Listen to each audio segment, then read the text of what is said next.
Buen día, licenciada Patricia Calix. Mi nombre es Debbie López. Soy estudiante de la carrera de nutrición de la Universidad Nacional Autónoma de Honduras y nuestra exposición del día de hoy es acerca de las soluciones amortiguadoras. Para iniciar voy a dar una introducción sobre lo que son las soluciones amortiguadoras y partiremos diciendo que las soluciones buffer o amortiguadoras son aquellas soluciones cuya concentración de hidrogeniones varía muy poco al añadirles ácidos o bases fuertes. Estas soluciones se preparan disolviendo un ácido o base débil y una sal de dicho ácido o base débil. Esto se basa en el principio de Le Chatelier en el equilibrio químico. Para que comprendan un poco mejor de qué se trata el principio de Le Chatelier, voy a dar una breve explicación. Este principio se establece cuando un sistema en equilibrio químico es perturbado por un cambio, ya sea en la temperatura, presión o concentración. Y es aquí donde se establece un nuevo equilibrio que tiende a contrarrestar la perturbación realizada. En conclusión, el principio de Le Chatelier predice la dirección del cambio en el equilibrio. Bueno, y ahora voy a explicarles cómo se dan las soluciones amortiguadoras, y es cuando el ácido o base utilizado, siendo débil, se disocia parcialmente en la solución, por lo que hay una proporción según su constante equilibrio, tanto de producto como de reactivo. Un ejemplo de una solución es la sangre, que tiene un pH de 7.35. La adición de pequeñas cantidades de ácido o base a la sangre harán que éste cambie su valor de pH, relativamente poco, en el orden de unas pocas centésimas. Bueno, las soluciones amortiguadoras tienen la propiedad de mantener estable el pH de una solución frente a la adición de cantidades relativamente pequeñas de ácidos o bases fuertes. La función de las soluciones amortiguadoras es muy importante en los sistemas químicos y biológicos y en los procesos que requieran un cierto valor de pH, que éste no sea modificable con facilidad, ya sea para el funcionamiento adecuado de las enzimas en el sistema digestivo o los glóbulos blancos en el torrente sanguíneo.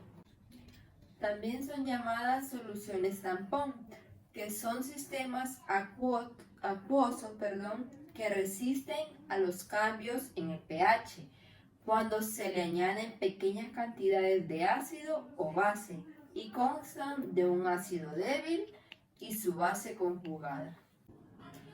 Una solución tampón mantiene el pH de una solución constante, absorbiendo los protones cuando las reacciones lo consumen.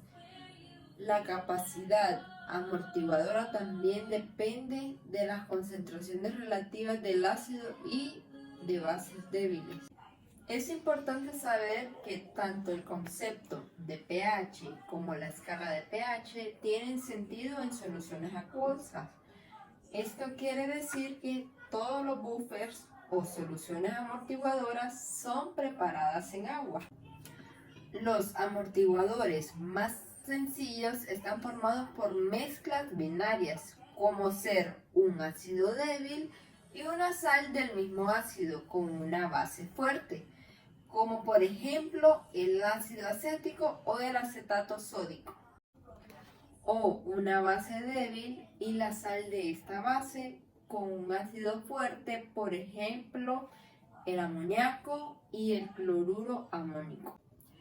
Bueno, licenciada y compañeros, esta ha sido una pequeña introducción del tema que nos tocó exponer a mi grupo y a mí de lo que son las soluciones amortiguadoras. Muchas gracias, los dejo con mi compañera Edith, que les hablará sobre las soluciones amortiguadoras en los procesos fisiológicos. Gracias. Seguidamente tenemos los sistemas amortiguadores fisiológicos. El equilibrio ácido-base de las células está condicionado por un conjunto de sistemas amortiguadores, porque esta funciona dentro de límites estrechos de pH a causa de su metabolismo.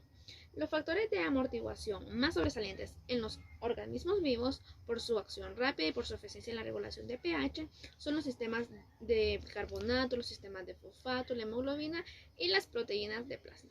De acuerdo con Miles y Brothers, amortiguadores buffers en los fluidos corporales sirven como una defensa contra el cambio de pH. Cada comportamiento de fluido contiene tipos y características de sustancias disueltas, algunas que son amortiguadoras de a un pH fisiológico. Por eso el pH es estabilizado por la capacidad amortiguadora de los fluidos corporales. En los animales existen básicamente 4 principales amortiguadores que se localizan en 3 diferentes compartimientos de los fluidos. Entre estos fluidos tenemos que es la sangre donde está encontrada el bicarbonato, la hemoglobina, la proteína y los fosfatos. Está la extracelular y la cerebroespinal, que contiene el bicarbonato, las proteínas y los fosfatos. El intracelular, que tiene las proteínas, los fosfatos y el bicarbonato. Y la orina, que tiene el fosfato y el amoníaco. En el sistema bicarbonato anhídrido carbónico, este es el buffer amortiguador principal en el fluido extracelular, dentro de la célula roja de la sangre y el plasma. En el sistema, el dióxido de carbono se comporta como ácido volátil y su concentración puede ser controlada por medio de la tasa de respiración del animal. La siguiente ecuación muestra la formación de iones de hidrógeno de las células rojas de la sangre como resultado del transporte de gas carbónico del tejido hacia los pulmones. Cuando la célula roja de la sangre está dentro de los tejidos corporales, esta reacción va hacia la derecha.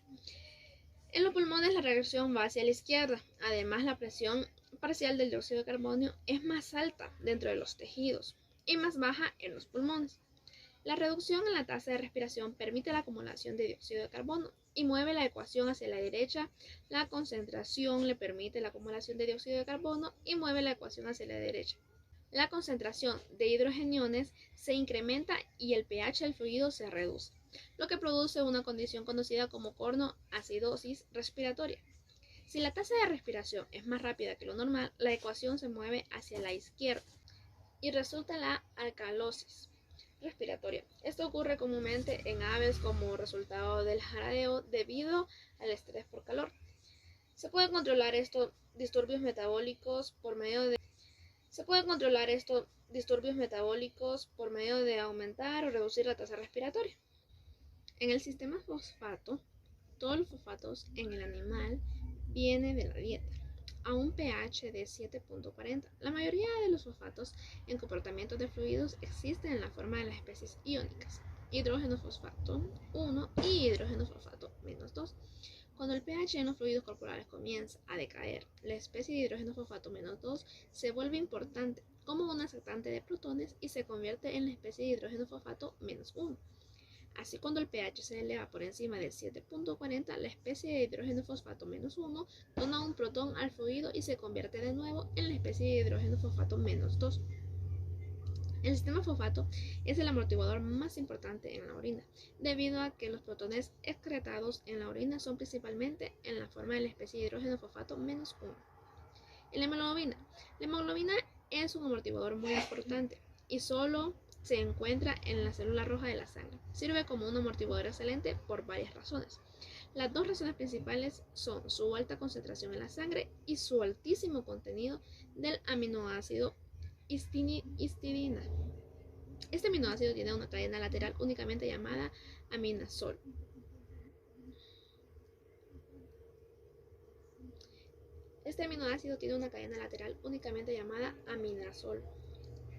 Esta cadena puede atraer a los protones, sacarlos de los fluidos corporales o puede donar protones.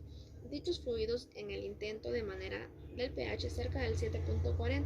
Las otras proteínas en los comportamientos de fluidos también le deben su capacidad de amortiguar a esta cadena lateral.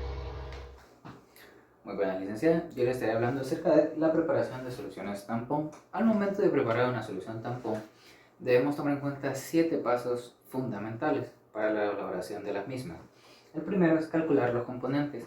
calcular los componentes es de suma importancia. Cuando nos referimos a calcular los componentes, nos referimos a sus concentraciones, a sus cantidades y a sus molaridades cuando ya está hecha la disolución.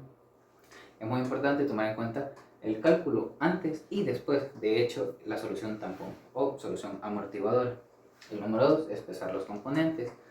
Cuando estos dos pasos están muy relacionados, cuando hablamos de pesar los componentes, nos estamos refiriendo a que vayan lo más exactos posible.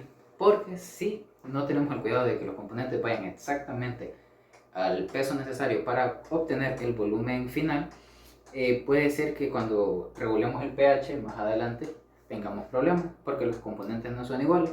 Entonces, si hacemos los cálculos, no nos van a dar el dato de la base o el ácido que debemos agregar. El número 3 es disolver los componentes. Podríamos decir lo que es en sí hacer la solución, mezclar los componentes y disolver uno en el otro. Número 4, ajustar el pH, dependiendo pues si estamos buscando regular una base o un ácido, añadiremos más una base o un ácido. Llenar hasta el volumen al final, llenar hasta el final volumen. Esto está también relacionado con el 1 y el 2, porque si estamos haciendo una solución amortiguadora o tampón que nos va a dar como resultado 1 litro, debemos asegurarnos que nos dé 1 litro al final, independientemente de, porque si no nos da 1 litro, quiere decir que alguno de los componentes está mal, pesado, y eso nos lleva nuevamente al paso 2 y al paso 1. Así que tenemos que tener cuidado en eso. Luego tenemos etiquetar y número 7, documentar, que están también, estos dos es casi el mismo paso, pero los dividimos porque tienen cada uno su proceso. Cuando nos referimos a etiquetar, nos referimos que al momento de terminar la solución o la solución amortiguadora o tampón, debemos tener cuidado de que casi al instante etiquetar para qué sirve o con qué objetivo funciona esta solución amortiguadora. Esto se debe a que podemos equivocarnos y rotular algo que no es, o se puede perder algún dato, y si se pierde tendríamos que repetir todo el proceso nuevamente y nuestra investigación sería en vano. Por último, cuando hablamos de documentar los resultados y usarlos directamente o almacenarlos para usarlos posteriormente, nos referimos a que en la etiqueta en la que lleva en el proceso de etiquetación debemos poner qué tipo de solución amortiguadora es, fecha de caducidad, concentración, si es una reguladora de ácido o base. Ahora tenemos los problemas de la preparación de una solución tampón. Podemos llamarlos problemas o podemos llamarlos también precauciones, porque los llamamos problemas porque son en los pasos en los que normalmente tenemos complicaciones o debemos tener sumamente cuidado. Podemos relacionarlos porque son 4 y muchos de los pasos están también muy relacionados.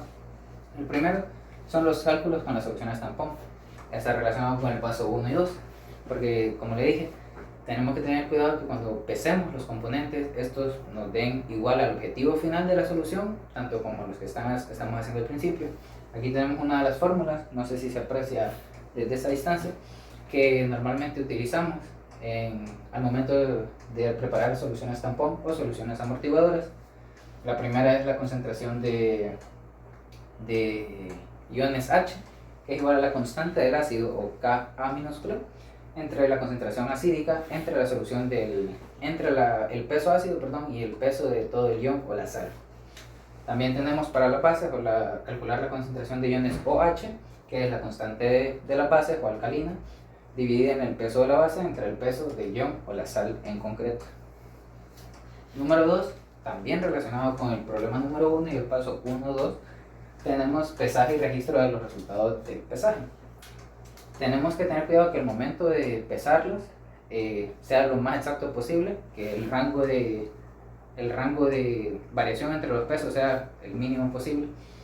Entonces, para esto usamos normalmente balanzas analíticas electrónicas, porque suelen dar resultados más precisos y exactos al momento de un proceso tan delicado como es la preparación de una solución amortiguadora. El número 3, tenemos el regimiento correcto de los pH metros. Como estamos hablando de una solución tan delicada y que tiene que ir tan exacta, normalmente para medir el pH lo hacemos a través de pH metros y no usamos las fórmulas habituales. ¿Por qué? Porque las fórmulas incluyen números y no siempre los números nos dan exactamente el número o el pH que ocupamos. pero un pH-metro sí. El pH-metro es un instrumento, como sabemos, un instrumento de laboratorio, que lo que hace es darnos un nivel de pH exacto de cualquier solución en lo que lo pongamos a prueba. Debemos tener cuidado de que nuestros pH-metros estén debidamente calibrados. ¿Por qué debidamente calibrados? Porque a veces con el uso o al momento de, si son nuevos por ejemplo, no vienen calibrados exactamente, entonces la lectura de pH que nos dan puede estar errónea. ¿Cómo saber si mi pH-metro está calibrado o no está calibrado? Es fácil, solo debemos tomar una sustancia que sabemos el pH exacto, por ejemplo el agua destilada sabemos que es neutra, entonces su pH es 7. Entonces introducimos nuestro pH-metro en el agua destilada y debería marcar 7. Dado el caso de que no marque 7, quiere decir que algo está mal. Y debemos calibrar nuestro pH-metro. Y por último, la documentación relacionada con el paso 6 y 7 nos habla acerca de etiquetar la solución tampón o amortiguadora, anotar su fecha de caducidad, su concentración, su molaridad y todos los datos necesarios para que cuando vuelva a ser replicada los científicos o los compañeros que lo quieran replicar no tengan que hacer todo el proceso nuevamente. Una solución amortiguadora puede estar compuesta solo de un ácido y una base y agua, como puede estar compuesta hasta de 20 diferentes componentes. En un laboratorio típicamente las soluciones tampón o las soluciones amortiguadoras existen hasta 20 recetas de diferentes soluciones que se pueden preparar. Así que por eso la parte de la documentación es muy importante al momento de preparar una solución tampón en un laboratorio. Muchas gracias, esperamos que la presentación haya sido de su agrado.